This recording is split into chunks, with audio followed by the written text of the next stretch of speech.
Hey, I'm Jonathan, and I live in London, England. Hey, I'm Jeff, and I live in Perth, Australia. Together, we are Ekko and Sidetrack. We produce music that sounds like this. And this. And even this. This podcast is about music, creativity, and everything in between the giant space that separates us. Welcome to A Band Apart with Ekko and Sidetrack. Welcome back, traveller, to part 2 of our conversation about race with our friend Jake. Hope you enjoyed part 1. If you haven't listened to part 1, you should go back and listen to it right now. And we had to cut it into 2 because it was quite a long conversation. So we're just going to dive right back in, and we're just discussing how some companies have decided to act or respond to kind of show support for the Black Lives Matter movement during this time. Enjoy. I wanted to talk about companies who have been endorsing diversity. Like, we've seen so many companies do it, and it is good, but I'm like, why wasn't this happening before? Do you really care about these issues, or is it a box tick? Are you doing it because everyone else is doing it? Well, even if they're not doing it, even if you're not doing diversity and addressing these issues for the right reasons, it's still the first step in the right direction. Yeah. But we've seen a lot of companies who have maybe been insincere because of the way they've acted in the past, and they've been called out about it. This happened in drum and bass, to the biggest and most successful brand in drum and bass. I don't really want to go into it because I haven't worked there. I don't know how it works. But they made a statement endorsing Black Lives Matter, and a former employee perceived it as hypocrisy based on his experience there. And no one else can judge that because they haven't experienced what he experienced there. Yeah. There's a company I did want to talk about. It's a company called Rooster Teeth. I don't know if you guys have ever heard of it. No. It's an internet production company based in Austin, Texas, in America. Yep. I've probably been consuming their content for probably about a decade. So I'd say it's a company that I have some personal investment in. So a very similar thing happened to them. They made a statement endorsing Black Lives Matter, pledged to donate to local charities, promised to be more vocal about supporting the black community. And a former employee of theirs called them out publicly on their hypocrisy. She said that she'd worked there, she'd received a huge amount of racist abuse and death threats from their online community. She went to her bosses and was ignored to the fact that she felt ostracized by her co-workers for being vocal. And obviously it's an internet company. Racism is a huge issue online. I think a lot of that comes down to the fact that you can be anonymous. Yeah.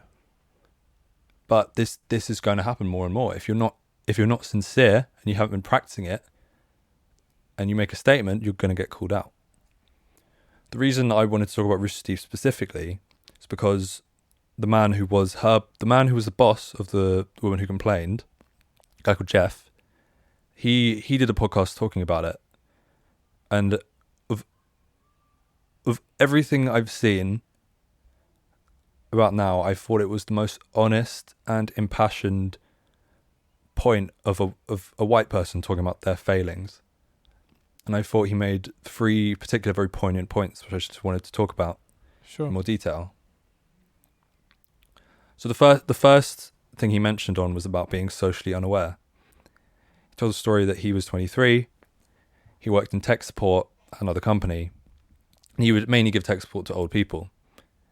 He was on the phone with an old man who was having problems opening his emails. The old man was getting more and more frustrated, and he said to him, "I was you in 1960. I helped build the first computers. I was one of the smart young people in the world who was figuring everything out. Now I'm 70 and I can't open an email. The world and technology has completely passed me by Enjoy it because the same thing's going to happen to you. At the time, Jeff, he said he laughed it off. He said, I live in a world of technology. Nothing like this is ever going to happen to me. But now he's realized that socially the world has passed him by, and he's become that guy who doesn't get it. And I think this is a problem for white people, which is universal. Like, if you're white, you just can't understand what it's like to grow up as a person of color. Same way a man can't understand a woman's issues, a straight person can't understand the experience of an LGBTQ, someone who is LGBTQ. It's just common, and people need to realize that.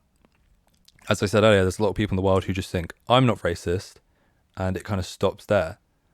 They can't see what other people deal with or why it's important. Sure. A big part of this, I think, is representation. And how every year I feel like there's a casting made in Hollywood, which is like, oh, why have they made that character black? It's political correctness gone mad. Yeah. Yeah. Like, it happens a lot. And the best example I could give is, I'm obviously from the UK. I'm from the generation which grew up with Harry Potter. And for my generation, Harry Potter is the most beloved and influential piece of media we had. And when I tell other people I don't really care about Harry Potter, they're like, what? They just can't comprehend it, because it is such a big part of our childhood. But to be honest, I've never felt any real connection to it.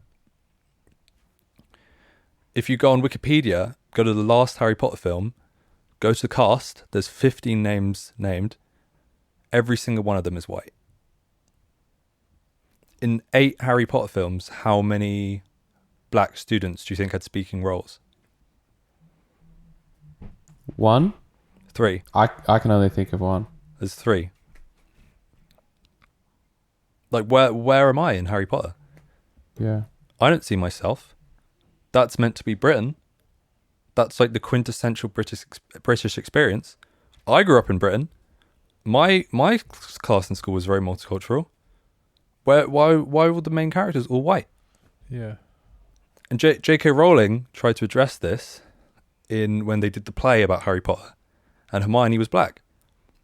And she tweeted saying, I said she had brown eyes, frizzy hair, but her skin colour was never specified. And I think that is bullshit. That is fake diversity. You can't go back after the fact and add it in. Like, when Harry Potter was first published, Hermione's a white girl. In the films, she's a white girl. You can't go back 20 years later and add in diversity. And of course she's a white girl, because that would be J.K. Rowling's experience. Yeah, you know, she's of course. Scottish person. Of course she's writing the voice she knows. Yeah. So she writes that. It's like, that's it. The problem starts there. Yeah. But it's not a problem for J.K. No. Rowling, because she's like, I just didn't think about it. Of course you didn't think about it, because you're white, and that's your experience. I mean, she has been in the media for her transphobic comments at the moment, so it's probably not a good time for her. It comes to like films. Who would you guys say was the biggest film star of your childhood? Not to put you on the spot or anything. Yeah, you're gonna have to edit this pause out, Jono. Like, maybe, I don't know. It's Russell Crowe. Fuck, I don't know. Leading man. Who was the leading man in late 90s? Tom Cruise, man. Yeah, Tom Cruise. The film industry this year, at the moment, is very, it's studio and franchise led. Yeah. Like, Star Wars is the star, or Captain America is the star. The actors don't matter to that degree. Yep. But I think I'm a little bit younger than you guys, but when I was growing up, films were very much a vehicle for the blockbuster star. Sure. And when I was growing up, there was only one star who I really connected to, and that was Will Smith. And I remember every year going to see the Will Smith film. There's like Independence Day, Men in Black, I, Robot, Hancock, Bad Boys, I Am Legend. And it's like, there's me. there's a world where I can be the hero. Yeah. And I can't imagine what it would have been like if I don't have that. And that's American media. Can I ask you what, like, when you watch a film, if you watched like Mission Impossible 3, yeah, do you see, like, when you were a kid, do you remember watching one of the Mission Impossibles and seeing Tom Cruise and being like, that's not me, or like, that's not, did you feel separate because he was a white guy? I think it's a bit more like subconscious than that. Yeah. Because I think any kid in the UK could give you that fantasy of being in Harry Potter. But that was never something I thought. Yeah. And I go see iRobot and I see a brown man fighting robots. And I'm like going home with my brother like, you're the robot, I'm Will Smith. Yeah. It's just that kind of thing. Yeah. And I like the film Black Panther, I don't think you could underestimate how important that is going to be for this upcoming generation. Yeah, to have that. And but it just comes back to socially stuff passes you by. Because if you're not aware of these issues, if you've yourself always been represented, you're never going to realize how important that is. Because why would you? The other thing worth mentioning, Jake, is like the if black people are on screen, they're playing stereotypes that fit the role that we create for them as white people. One of the most successful shows, one of the best, arguably I think the best show ever made, is The Wire. What's it about? It's about Baltimore. Baltimore is the character. It's about the failings of society in Baltimore that leads to drugs, police corruption, political corruption, failings in schools, all sorts of things. You've got a vast black cast, white cast, Irish. You've got Polish people. Also, you've got very much a lot of diversity, but everyone's, particularly the black cast members, are playing their role as criminals. Yeah, there are black police. There are black. They have a black mayor, and there are positives as well. And part of the story is about it's real, so they're going for realness and that's true. That's what happens in that city. But there are so many other times in other movies where they've just gone like, oh, we need a criminal. Well, he's not going to be played by a white woman, is it? We need a black male that does this. We need you only have to look at, it's the same thing happens with Hispanic people. Like, there's that famous guy who's literally the tough Hispanic guy in like every movie since like Danny Trejo? No, not Danny Trejo. You wouldn't know his name, but he's like, shout out to Danny Trejo though. Yeah, shout out to Danny. What a badass. Bad boy. This guy, I remember seeing something like he's played he's been in like 60 movies. Cholo Gangster #4. Yeah, but he's also had speaking roles and things like that. You'd know him if you saw him. But like, what one thing, he just like got his lane and he's like, this is what I'm going to do. But also, can you imagine how degrading it kind of would be to be like, I'm an actor. I'm trained in acting. I'm doing this kind of thing. And the only roles I can get are playing the negative aspects of the culture that I represent. Or the funny sidekick. Yeah. Oh, yeah. That's a big thing in animated films. Any Disney film from the 90s. You've got the funny black animal friend. Yeah. Crazy. So going back to Jeff from Rooster Teeth's podcast. Yes. The second thing I wanted to talk about was being open about being honest about pain and uncomfortable situations. Yeah. Jeff on the podcast told a story about an experience with a fan on their website. He says a year after his daughter had been born, he read a comment saying, I don't know why Jeff thinks Millie is his daughter. His wife has been so filled up with cum, it's a crapshoot who she belongs to. Wow. Which is, yeah, it's fucking cruel and it's rough. And like no parent should have to hear that. But it's not surprising someone on the internet would say something like that. We've become Keyboard coward, yeah. Yeah, we've become so desensitized to that kind of nastiness on the internet. And that goes into a lot of issues with racism. And Jeff, to his credit, he said that the day he read that, it broke something inside of him. And it was so painful that he could never address his feelings, totally internalized them, and built a defense mechanism basically saying, doesn't matter what anyone online says, can't bother me. He told that to his employees, and that created a toxic environment where the girl who was getting extreme racist abuse, no one listened to her. Unfortunately.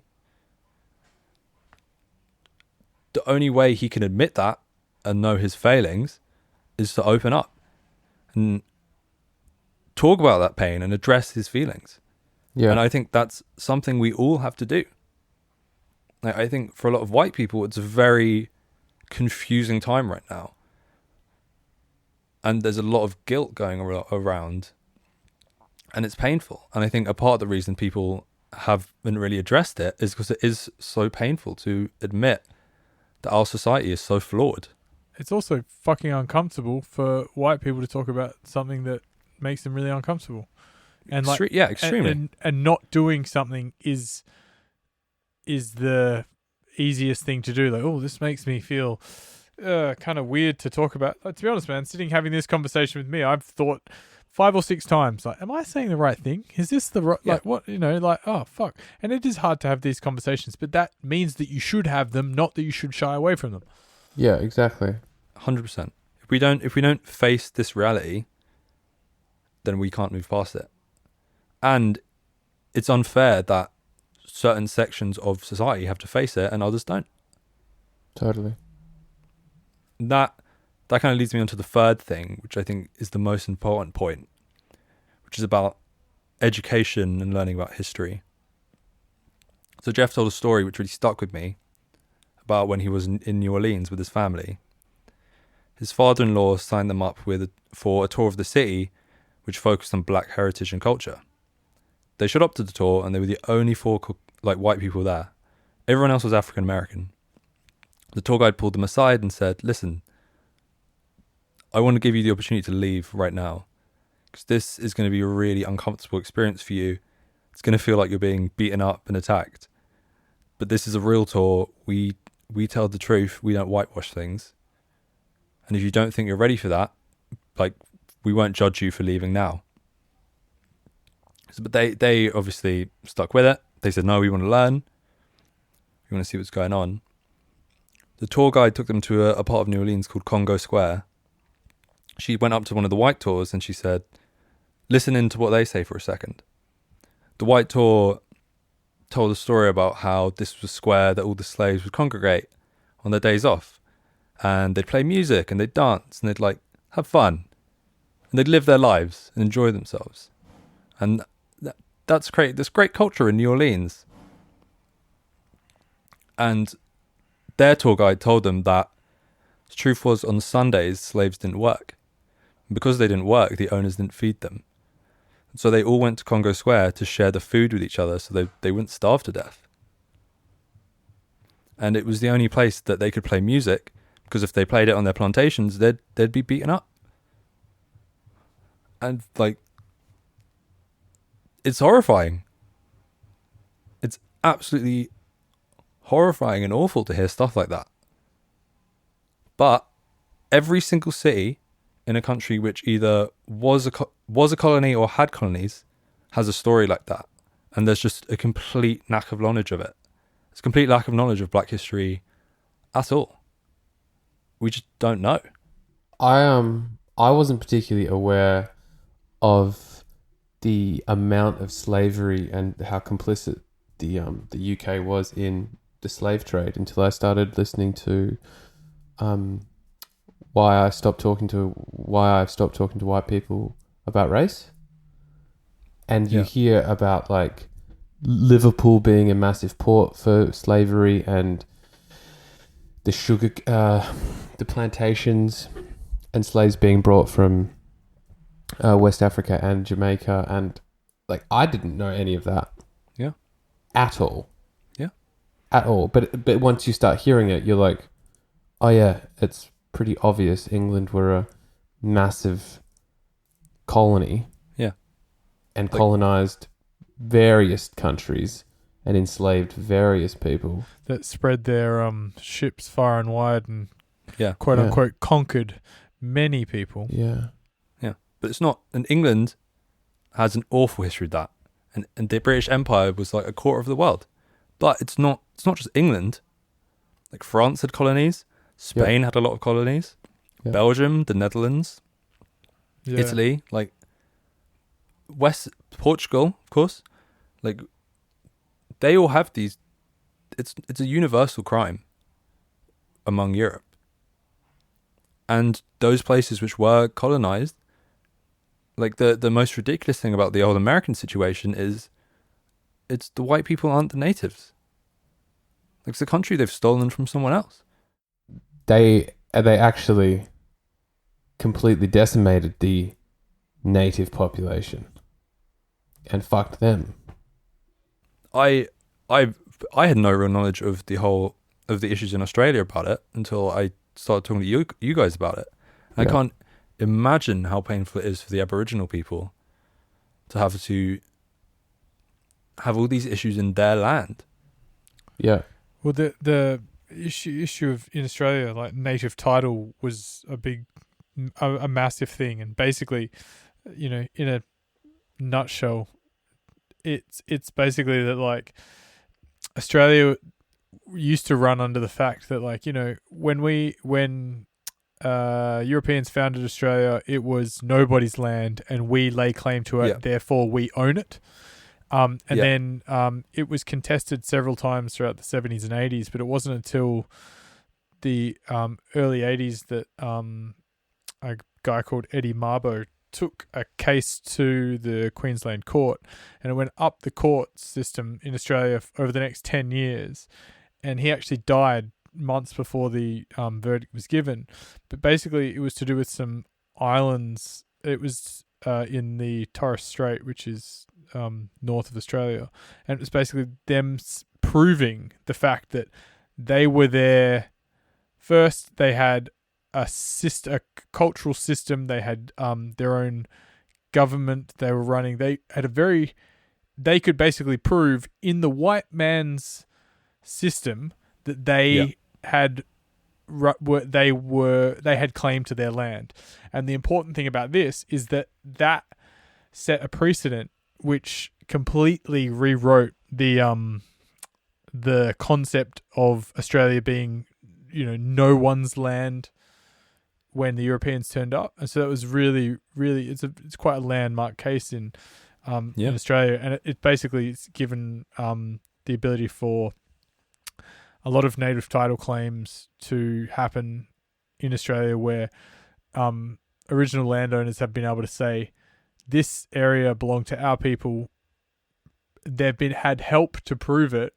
And then they've said, like, you can't mine here. You can't run roads through here. You can't do this. We have to protect this. We have to recognize the traditional landowners. But still, every fucking year you get some case of a mining company destroying some culturally significant heritage listed site, and they're like, sorry, we didn't do that. When I worked up north briefly, sorry, I'll just tell you a quick story. We worked in exploration, the geology team up there in Telfer, and we were part of the team that would we'd do all sorts of jobs, from like running core samples and setting up areas that were going to become drill sites and stuff like that. But one of the jobs we did was facilitate some elders, Aboriginal elders, to come to some sites that the company was looking at to potentially start to not develop, but they were going to have heavy machinery run through there or something like that.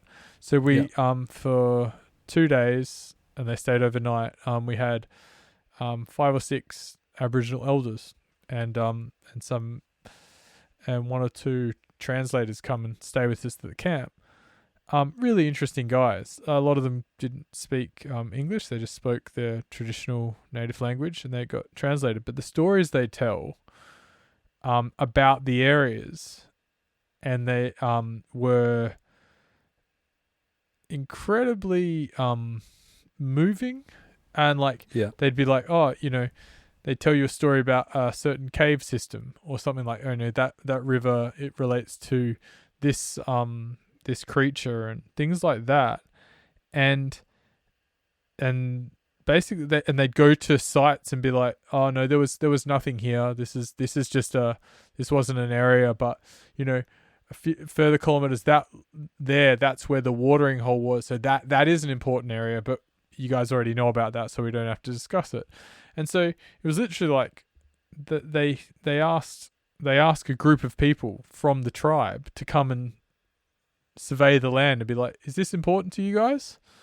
And if they go no, they'll be like, all right, sweet, we're gonna just bomb shit and just do whatever the fuck, and we'll dig it all up. But if they go yes, it means they can't do anything. And it's a very strange little thing, because and I've heard stories from friends that have worked up north that say man, there's been areas literally that they've gone, that is of cultural significance, and the company's gone, awesome, thank you, we hear you, and then 200 meters that way they've got a road.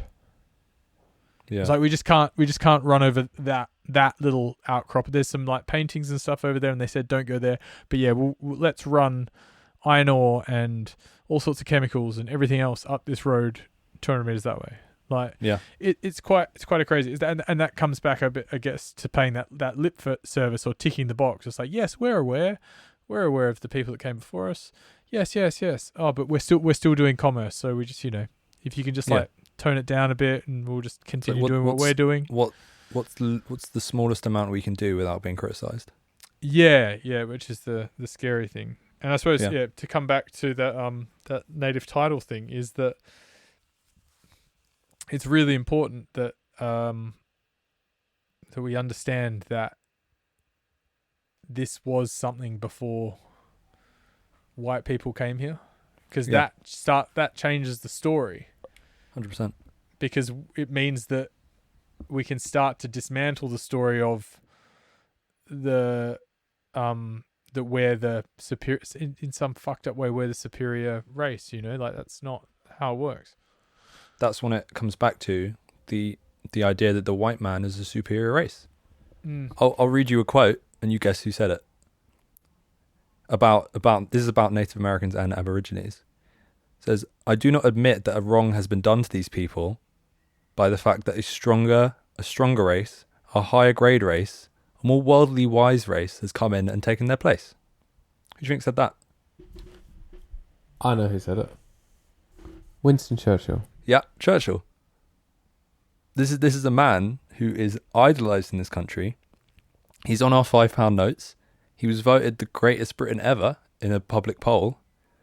The Prime Minister, Boris, has written a book about Churchill, saying he's his idol. And he's a disgusting racist. There's so many quotes of exactly like that from him about various groups. He's committed awful crimes. During the Second World War, they continued to stockpile rice from India into the UK during the war, so they would have stores of food, and 2 to 3 million Indians died of famine. This was not so they had food to eat in the UK, it was so they had food stored in the UK in case something went wrong. And 2 to 3 million Indians died directly because of Churchill. You can't even fathom how many people that is.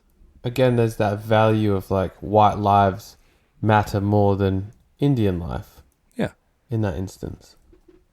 Yeah, that's so fucked. I don't understand how we could continue to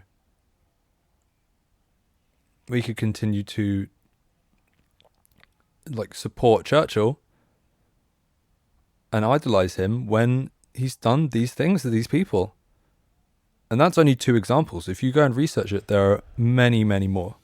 I think as well. I think there needs to be, if you're gonna shout from the rooftops about the great things that someone has done, you have to shout equally as loud about the bad things. Yeah. And you need to give people all the information, because too often things are painted, what do they say? History is written by the winners. Yeah, 100%. And the quote I keep saying over and over is, you can't judge historical figures by today's morals, which is ridiculous. Like, Churchill was a racist man, but he was from a racist time. He was an upper class man in the early 20th century in the UK, and most upper class men in the early 20th century UK were extremely racist. Oh yeah, talk about the people that have and the people that have not. These are the very definition of the people that have.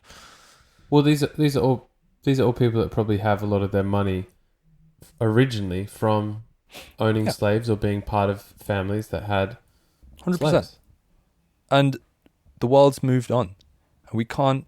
Doesn't matter what achievements or good things these people did. We can continue to learn about them, but we can't celebrate them. Yeah. There's a key difference. If you have a statue of someone, you're celebrating them.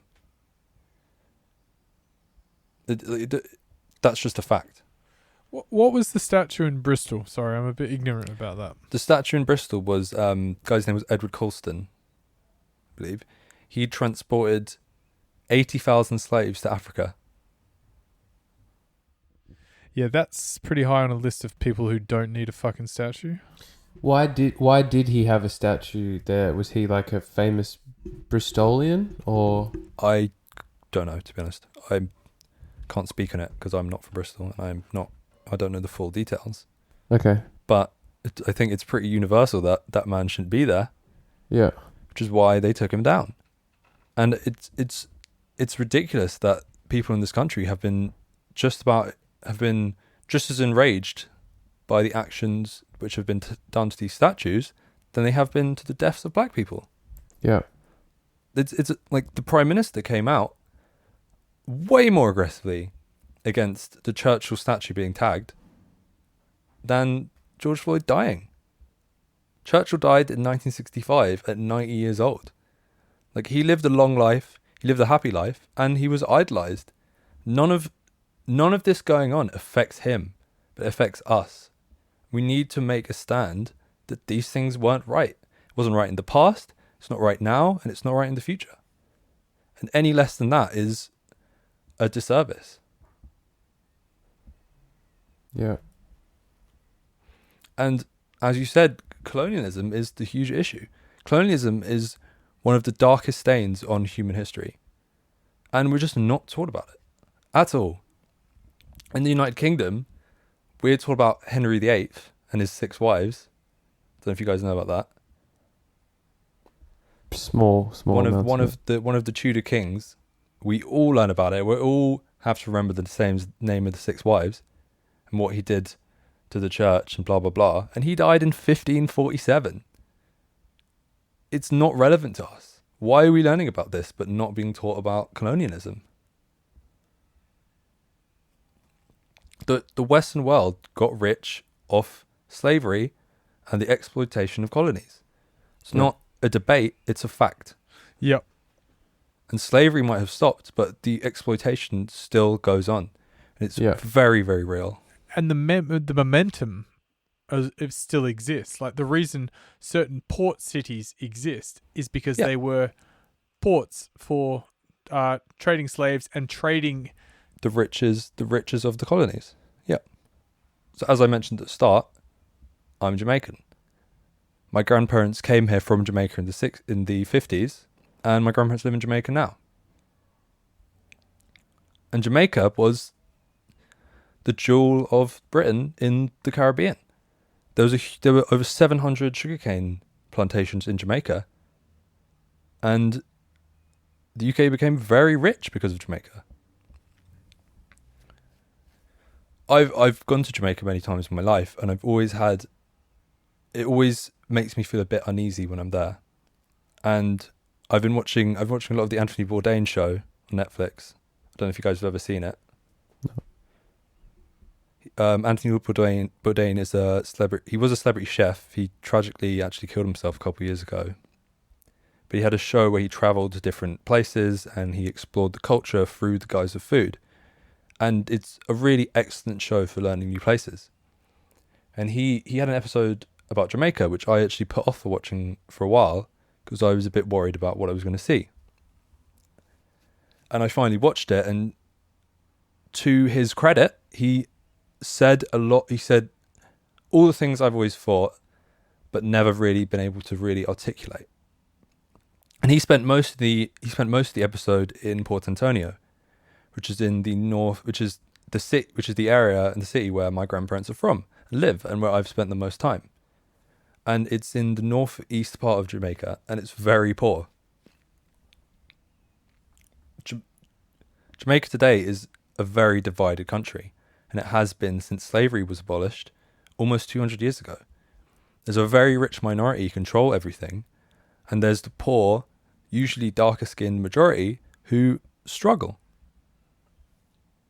Like you don't have to look far to see it. Like their food is slave food. It's cheap and it's filling, so it could fill them up for like hard days of labor. The population are African people who were not the natives of Jamaica. Like the natives of Jamaica would have been a lot closer to Native Americans or to Aztecs, because that's who exists in that part of the world. Like the history of that country was completely changed by England. They completely dominated it. They changed everything about it. They became rich off its natural commodities, and then they just abandoned it. And even now, Jamaica's been independent since 1962. And even now, the UK and the West makes massive profits from Jamaican culture. Like, think of the effect Jamaican music has had on the music industry. Yeah, Diplo and his culture vulturing. Yeah. But even more egregious examples. The number one most streamed song on Spotify ever is Shape of You by Ed Sheeran, which is a dancehall-inspired pop song by a white English artist. The number 3 song is One Dance, another by Drake, another dancehall-inspired track by a foreign artist, although he did have Caribbeans featured on the track. Like, we exist in drum and bass. My career is mainly in drum and bass. It is a genre which wouldn't exist without Jamaican music, like so many others. And yet all the biggest players in it and the biggest success stories are white. You can go into any supermarket in the UK and they have a jerk chicken sandwich. Jamie Oliver has his jerk chicken rice. In the WWE, there's a superstar called Kofi Kingston, who was a Ghanaian-born African-American man who came in doing a Jamaican accent and with dreadlocks and dancing around. What? Like, the list goes on, and it's cultural appropriation.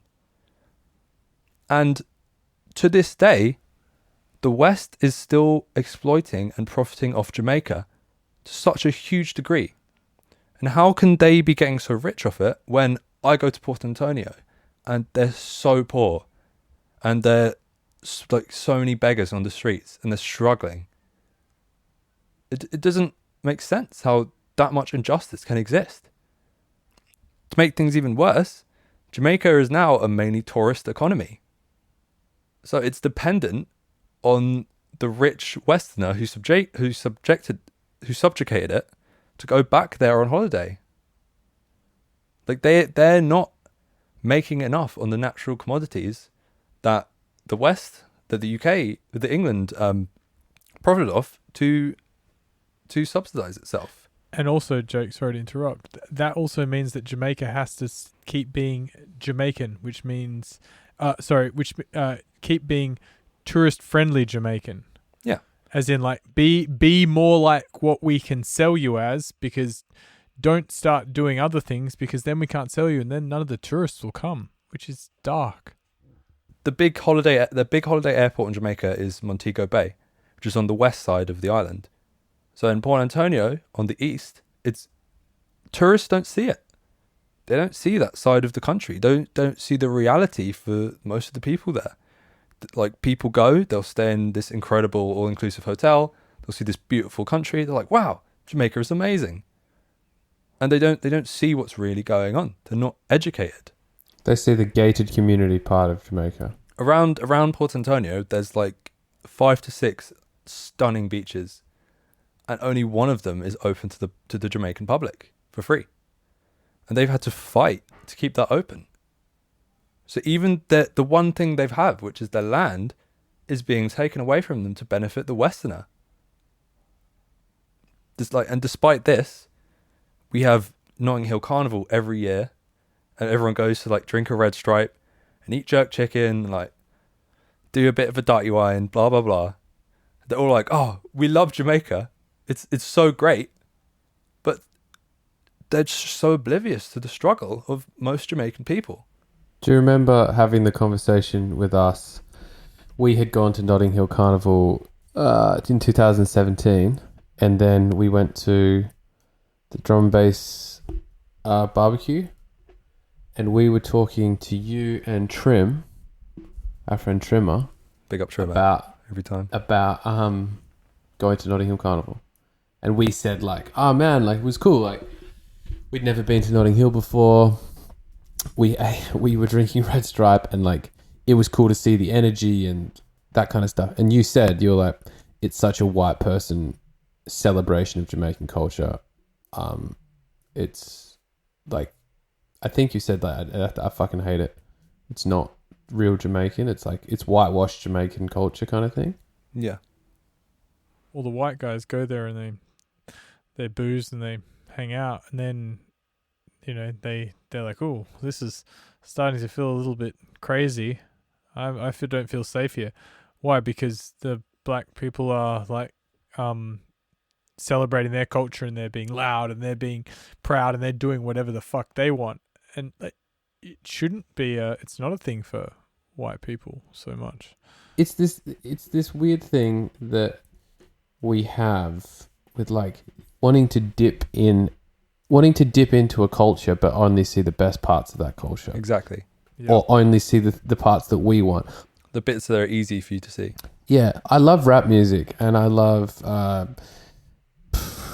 Jamaican food, or I like whatever. I like Chinese food. I like whatever culture it is, whatever thing you like about that culture. But then you can ignore slavery, or you can ignore persecution, or you can ignore all those other things. It's like, I just want to pick and choose the best parts because that's what's going to make me happy, and that's it. That's how deep I'm going to dive into it. It's a very shallow investigation into a culture, which I think a lot of people do. For me, I'd say, how could I ever call myself English or be proud of England when they've exploited my people so much, and we have so much here and they have so little? And why are we not taught about this? Why do I have to figure it out on my own? And how can white people not know about this and not understand why we're so angry? Like, it's all connected. It's this years of oppression that we have to deal with. I can only speak about Jamaica because that's where I'm from. That's where I've experienced. But every colony has an issue like this. Like Africa, Caribbean, South America, Australia, US, they all have these issues which people just don't know about, and they don't talk about them. Do you think, I think it's in the 13th, they talk about, someone says that one of the main reasons, like an aspect of why this isn't talked about, or this isn't like slavery and that kind of stuff isn't talked about, is because that the white culture knows what they did was so bad, and fears what the repercussions would be if they admit that they did something wrong. Yeah, I think that's definitely a part of it. So how do you see all this, like, everyone's obviously at the moment much more aware of race, and I think we're all becoming more educated. Do you see that changing in 10 years? Honestly, I don't know. I think racism's so ingrained in society, and it's existed for centuries. It's not going to go away overnight. Totally. There's like the people I've talked to and like had the people I've challenged online, most of them are like, I never thought about that before. Yeah.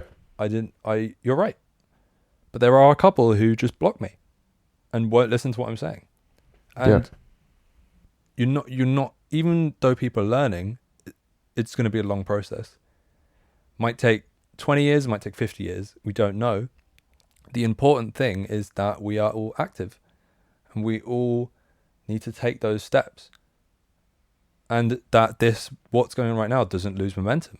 Because there's always been there's been some kind of tragedy and there's a spike of momentum and it just goes down and down again. Yeah. Until the next tragedy happens. And it goes down for, the wider, the fringe sitters, the people who are sitting on the fence, like watching, but it doesn't go down for the fucking people that are right there. No. People, George Floyd's family, Eric Gardner's family, any person that's been killed, their family doesn't go, oh, well, they're glad that's all over. Let's just go back to normal life. It's fucking something they have to deal with for the rest of their lives, and they will keep on fighting. Yeah. And it comes back to, a lot of it comes back to what I was talking about being honest about the pain and these issues. Because to be honest with you, I don't like going back to Jamaica. Because I go there and I see this level of injustice and it just upsets me too much. Yeah. And I'd rather not go there because I don't have to face it. Yeah. But now, like, if I don't accept that, then I can't help them and I can't do anything to change it. And I need to face that feeling. It comes back to what I said earlier. And sorry, go on. I was just going to say that's kind of like how I didn't want to finish the George Floyd video. Yeah. In a way. Like, there's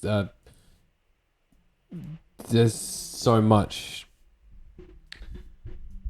sadness and helplessness. Maybe there's that, like, yeah. I think the most insulting thing to me about the whole George Floyd issue was when Trump and other people said this, were like, if he could look down on us now, he'd be happy. He'd be happy that all this progress is being made. And I'm like, even if he changes the world, I'm pretty sure he'd rather be alive. 100%. And he'd rather see his daughters grow up.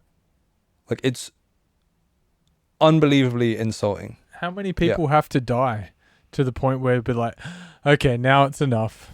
Now we can go about it. Like, I think, I hope that the momentum stays up, and I hope that I know from my own personal point of view, this is, I wouldn't classify myself a racist at all.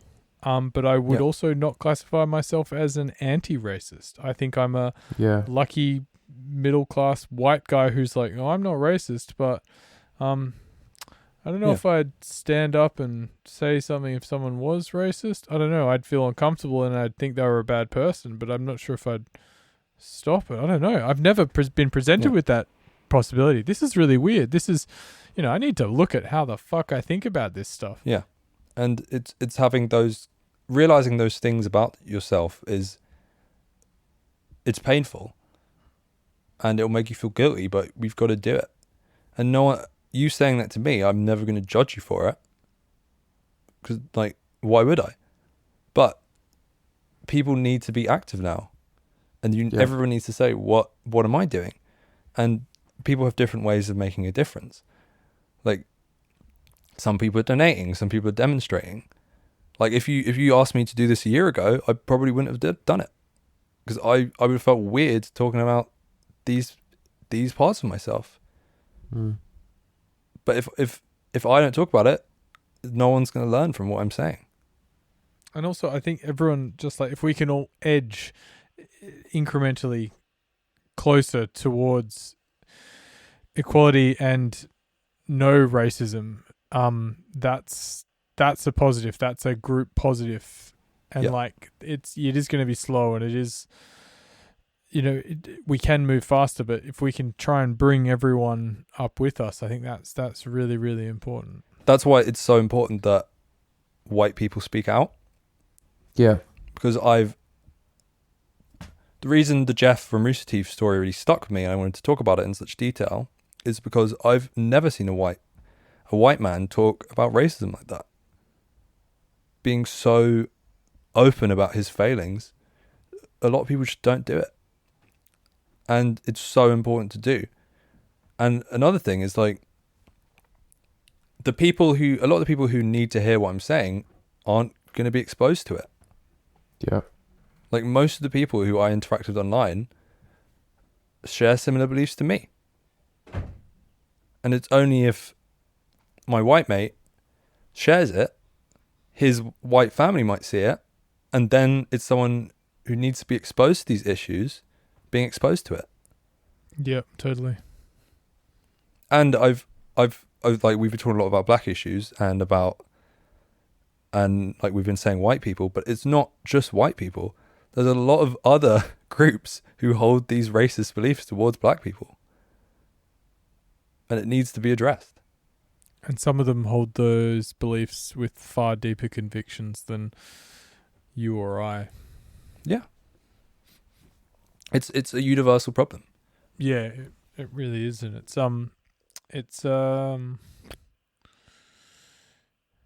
I think it's never felt more like there could be change in the wind as well. I mean, for our generation, but I'm not sure. I hope. It does feel like a moment of change right now, but people need to just keep being active. I know that in the past there's been a lot of stuff I haven't done. Like I've seen people share stuff I don't agree with, and I'm just like, well, it'd be easier not to challenge them, so I'm just going to leave it. Yeah. And that's not going to be something I'm going to do again. You need to challenge people about this stuff, and if you come at people with compassion, and if you come at people with the facts and knowledge they don't know, then if they're a rational person, they're going to agree with you. Because how could you not? The evidence is so damning. And it's just that people don't know because they haven't been taught. Yeah, I think that's a well put way to say it, because that is the truth. It's like very few rational people, when presented with the facts, will be able to still lay stake to their crazy claims. And we're not saying that everyone has, we're going to convert people overnight, but I think the edging, like I said, that is edging towards a more compassionate and a more aware society. You speak to children. One story that always sticks with me is my brother's family lives in Houston, and my nephew wanted, when he was 4 years old, wanted to dress up as NBA star James Harden. Oh, the beard, mate. He put the jersey on, and he had the shorts and everything, and then the most important thing was the beard. Obviously, James Harden is called the beard, but it didn't even cross his mind that he has a different colored skin to him. Yeah. He was just like, look at me, I'm James Harden now. And you're like, that's awesome that you kind of don't see it. And he grows up in a pretty multicultural area. He's got lots of Latino friends, and he integrates with all sorts of people. And you wonder, it made me think a lot about like the learnedness of racism. Yeah. And then I try and think to myself, like, where did I learnt it? Like, I've never learnt it as a positive thing, but I think I learned it as something that was like could be made fun of, or could be it was an issue, and it was like it was just something that always was. But Yeah. now you see it, and you, as an adult and as someone, you can look back and be like, fuck, I never would have thought myself as a racist, but I've definitely, like, you know, in primary school or something, said jokes that are so totally racist, and whether they're against Aboriginals or Irish people or something, just these cultural jokes or cultural sayings that just were, and you just thought, this is normal, this is just how things are. And that's not fucking good enough, and that's definitely a learned thing. So I think as culture can work towards being more educated and more compassionate, then we won't learn the bad stuff in the first place. We'll only learn the good. Yeah. I mean, probably the most important thing I could preach is just for people to have more empathy. Like, you'll never be able to understand the experiences of someone else, really, if they're different from you. Doesn't matter if that's their ethnicity, their gender, like their dress sense, like whatever. You just won't understand where they're coming from. But people need to have more compassion and be more understanding of their point of view. We have such a culture where it's like, I don't agree with that, fuck off. When it's you should really like, I don't agree with that, but I see why you do. And that's fair enough. And people are so quick to be enraged now. Like, the media really whips people up. Like, oh, look what these thugs are doing to Churchill. And people just like, well, I love Churchill. Fuck them. It doesn't go deeper than that. Mm. But when they're told about all the stuff Churchill did, they're like, oh, fair enough.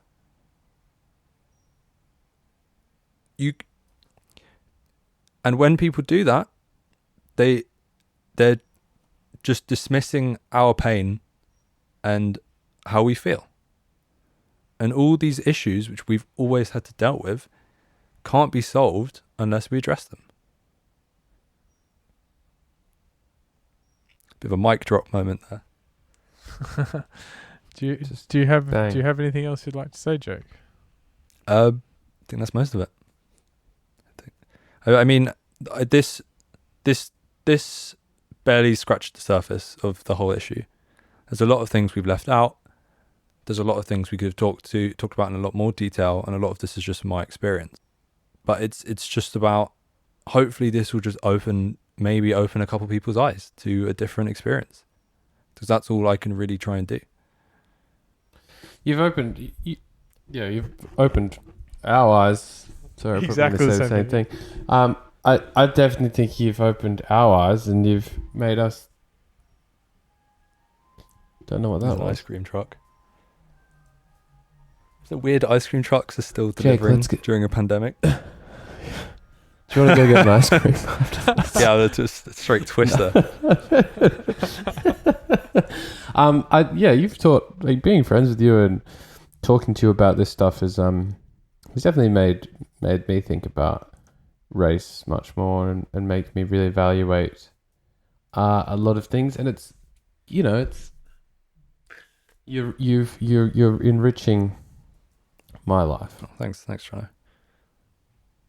Yeah, this conversation, listening back to it, and then people that listen to it is going to be, eye-opening. It might change someone's mind. It might make someone go read up about, I don't know, the slavery in the UK, or Aboriginal people, or the death in custody of the guy in Hull. Like, yeah. Thank you so much for talking to us about this, Jake. Thanks for having me, guys. Yeah, and you really did, like Jonathan said, like open my eyes to some things and made me think a lot more about some stuff. And as I've said before, I think thinking about it and thinking out how we interface with the world is the first step. And if people can take that first step, then the second step's easier, and then the third step, and then before they know it, they're 10 steps further than they were before. But also, you two need to realize that just by giving me your platform to talk on, you're making just as much of a difference, if not more. And if everyone who had a platform, doesn't matter how big or small it is, just use that platform for stuff like this, think of the progress we could make. It's a nice way of looking at it. Yeah, that's true. That is a nice way of looking at it. Maybe we should do this more often. Maybe. You know, this is actually, with this version of the podcast, you're the first guest, and we haven't, part of the aspect of this podcast was it was just conversations with Jeff and I, but maybe we could, I don't know, look at getting a guest every now and then, and I mean, Doing a deep dive on a check subject. my diary. If you're yeah, deep dive. We could have Jake come back and we can talk about social issues, or, you know, having a bit more of a serious conversation rather than just Jeff and Jono get silly. Yeah. Because I've definitely enjoyed listening and being part of the conversation. Also, I just want to finish by saying, Jake, in the beginning of this, I introduced you as my mixed race friend, but you're just my friend. And I'm going to take that away from the start of it, because I feel like that's another aspect of some deep seated. It's something the in me. it's the tools that were created to divide us. Yeah. Got to break down those walls. We certainly do. Thank you so much, Jake. Thank you, guys. Thanks for listening to this week's podcast. Make sure you subscribe to us on your podcast app and keep up to date with all new episodes. They're going to be coming out once a week. We are Ekko and Sidetrack on Facebook and Instagram. On Twitter, we are Ekko Sidetrack. Go listen to our music on Spotify, Apple Music, Tidal, YouTube, or wherever your ears consume happiness. Lots of love, people.